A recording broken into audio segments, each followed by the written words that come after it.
Hello everyone and welcome back to the channel. For those of you who follow my channel already know from my previous two bikes that I'm not very tall. I only have a 28-inch inseam. So that's definitely one of the things I need to remedy with my Heritage Classic by getting a couple of things done to it. So first and most obvious thing on the to-do list is the seat. So I went an easy route and I purchased Harley Davidson Reach seat. Based on the description on the website, what it says is that it's going to put me forward towards the controls a little bit more, and the front of the seat is narrow, so it should give me a little bit better stance at a standstill. However, one thing they don't mention is if the seat actually brings me lower from the stock seat at all. So let's go ahead and get this thing installed, and let's take a look if it actually brings me lower to the ground any more than what the stock seat does. Alright, so first things first. This is me wearing sneakers, not my riding shoes. I've done a bunch of videos obviously with my sneakers on before, so I'll kind of stick to the same theme. I am on my tippy toes on the stock seat, and I have about an inch to an inch and a quarter off of my heels, again, in sneakers. In riding shoes, I have about half an inch off of my heel if I'm standing up straight, right?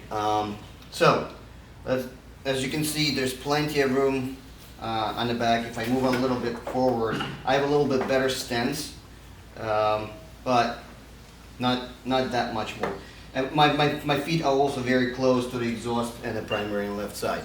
So let's go ahead and install the stock seat and see if it makes any difference. Alright, so quick unboxing. There's not much to unbox here, but let's just get the seat out of the box.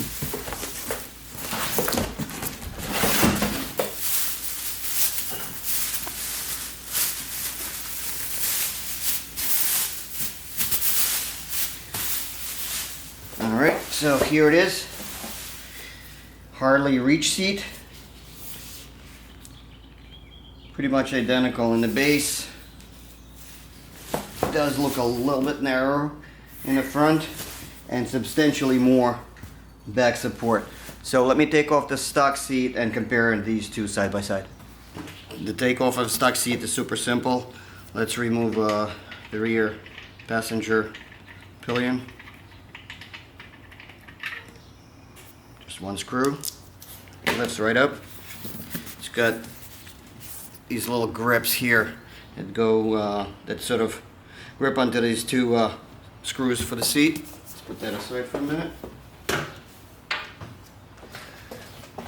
And then we remove two screws. Again, very self-explanatory. Couldn't get any simpler than this.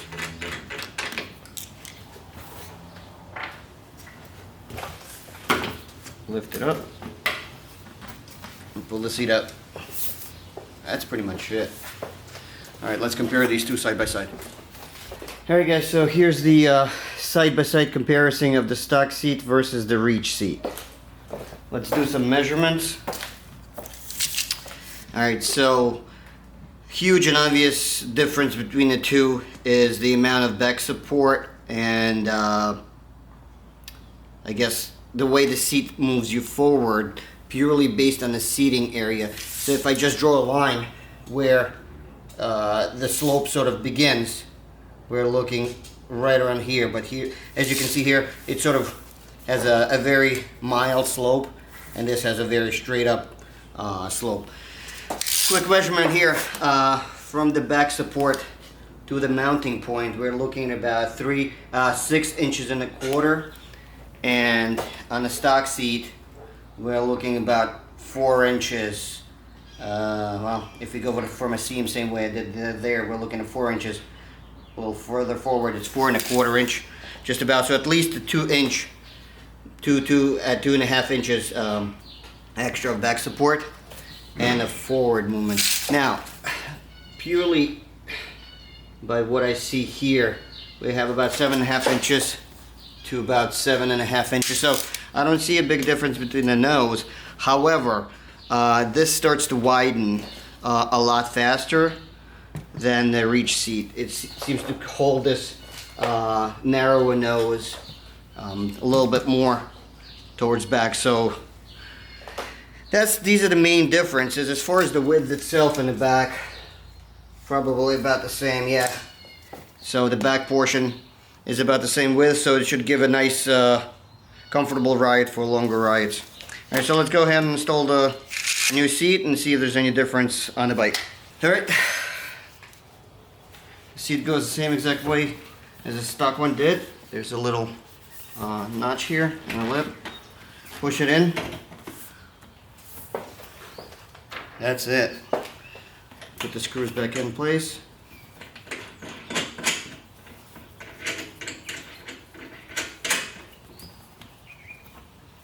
Okay.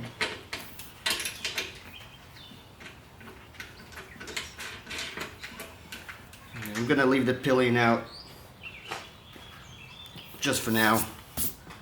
No reason to get this installed. Let's go ahead and try this seat out. Alright, first impressions. And I can clearly tell that seat does not bring you lower to the ground. It does, however, bring you forward probably about a good 2 inches. I mean, I can easily reach controls without stretching out my legs at all, right? Including the shifter. So the seating position is definitely more upright and a lot more comfortable, and I have back support. But as I mentioned, it does not bring you lower to the ground. So now I don't have to move myself forward anymore to kind of have that more comfortable standing position like I did before. So now I can just plant my feet, and I do have a narrower seating where I did not on the stock seat. So that's basically what we have here. Better back support, moving you closer to the controls, and then narrow nose, okay, but not lower to the ground.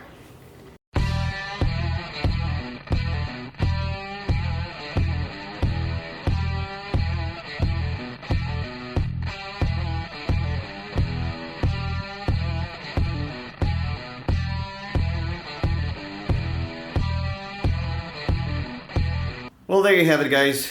A Reach solo seat from Harley Davidson. So just to reiterate what I already mentioned before, this seat does bring you closer to the controls. It does have a lot better back support. It does feel very comfortable. However, it does not solve one of my problems, which is basically bringing me lower to the ground. So that leaves me with phase 2, which will be installing a lower shock. So thank you everybody for stopping by and checking out this video. If this video was helpful for you, please don't forget a thumbs up, subscribe to the channel, and I will see you guys soon. Take care.